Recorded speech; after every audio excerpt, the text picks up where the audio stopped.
30 June to deliver his statement. Entre autres, celui d'être à l'abri de la faim et de jouir de la sécurité alimentaire.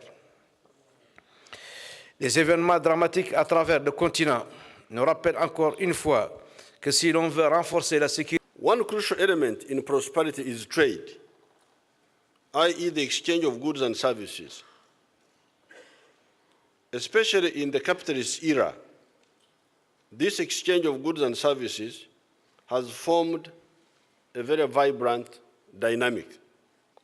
We have made progress and built immense capacities in peacekeeping and peace building, in conflict resolution, capacity to respond to border disputes, anti-terrorism, capacity preventative diplomacy, and post-conflict resolution.